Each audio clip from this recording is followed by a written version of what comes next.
What's up guys, and welcome back to another video. So today we're going to be covering Horde Ultimate Unique or Universal Weapons. I know it's a mouthful, everyone calls it different names. I'm not even sure what the real name is right now, to be honest. But anyway, so what you want to do is you want to be clicking and see all the heroes. Okay, so you want to be doing this. Okay, so you want to be leveling up these ones. Now myself, I haven't done this, so if you're a Horde main, this video is for you guys.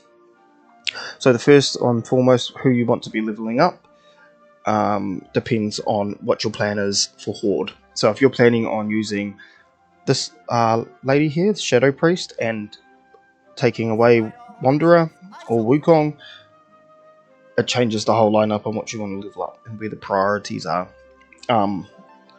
But we're just going to go and say that we're leaving Wukong in for this video, and then yeah, you can kind of figure out how to do it if you're not. So first and foremost, the first person you want to be leveling up is Wanderer. You want to be leveling up his ultimate weapon.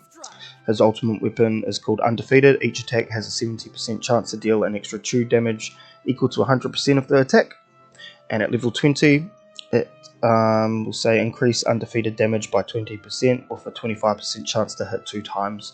So it's obviously the highest kind of damage dealer in your queue, as he spawns clones, and then you have like 4 of him attacking you, attacking the enemy at once, so it's really helpful. After you've done his though, you want to be moving on to Desert Princes. Now Desert Princes one is very handy. It's called Golden Cleave. When attacking, there is a 25% chance to inflict AoE damage equal to 100% of the attack, hitting up to 6 targets.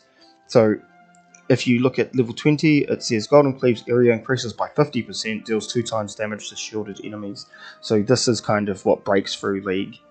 This is the reason why League gets destroyed by Horde late game, is of that one ability. If you unlock that, he just solos League pretty much by himself.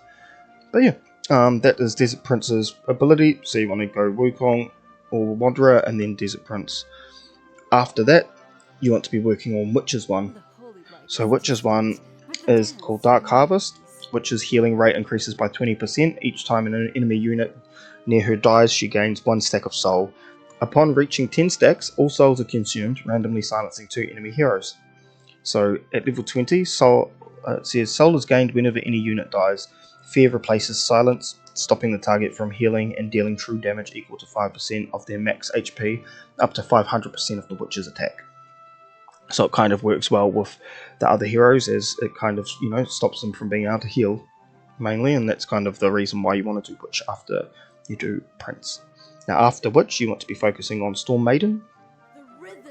Now her one is much like Wukong's one. It's good for damage, so it's called Storm Mastery. When attacking, apply 1 stack of static charge to the target. Each stack increases damage taken from Storm Maiden by 4%, lasting 8 seconds. The effect can stack up to 10 times, and the duration of static charge does not reset with additional stacks.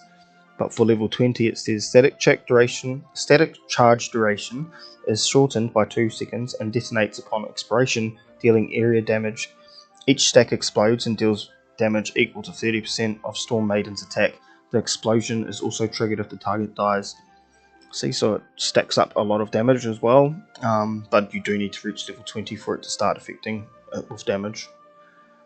And then after Storm Maiden, we'll be moving on to Beastmaster. So Beastmaster's one gains, it's called Training Camp, and it gains training effect at the start of the battle. When dealing damage, applies 1 stack of her obedience to the target. At 10 stacks, their damage is reduced by 15% for 5 seconds, and the stacks are reset. At level 20, its training effect applies to 2 more heroes. At 10 stacks, silence becomes a stun and deals true damage equal to 4% of the target's best HP, capped at 140 of the Beastmaster's attack. So it's just like another buff one. It's really handy though. Horde kind of prioritizes attack over everything. That's the idea of Horde. So if you're doing this queue, your last and final upgrade will be this one, which is Shadow Priest. Now Shadow Priest is like the damage reduction queen. For example, when your Horde heroes gain any shield, this is called Shadow Swift, the shield value is increased by 10%, and they additionally gain 3 seconds of 10% damage reduction, and damage reduction effect does not stack. Okay, but if you reach level 20, shield value is increased by an additional 10%. Whenever your hero's shields are broken, stun nearby enemies for 1 second. Each unit has a trigger cooldown of 5 seconds. So it's insane. You stun them as soon as they break shields, and yeah, that means they cannot heal as well because it stuns everyone. So if you are running her, that's what you'd do, her final, but if not, you'll be using Warlock, which is this one. And his one is called Cursed Scythe. Well, it's called Arrow of Chaos, the skill.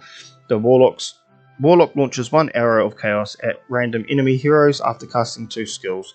Each arrow deals damage equal to 60% of Warlock's attack per second for 3 seconds. And level 20, the damage per second of the chaos arrow increases by 60%, and the number of arrows fixed. Number of arrows fired each time plus 1.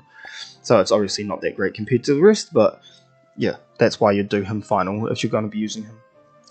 And yeah, that's kind of it for the Horde queues. Hopefully kind of everyone gets the idea on it.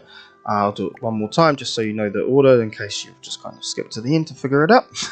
So if you're using Wukong or Wanderer, you want to use him first, then Desert Prince, then Witch, then Storm Maiden, then Beastmaster, and then finally you'll move on to Shadow Priest.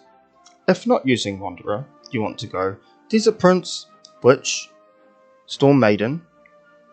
You want to then go Beastmaster, then you'd want to go Shadow Priest, and then finally you want to work on Warlock. Okay, so hopefully that was informative and everyone's enjoyed the video today. And until next time, I'll catch you in the next one. Peace.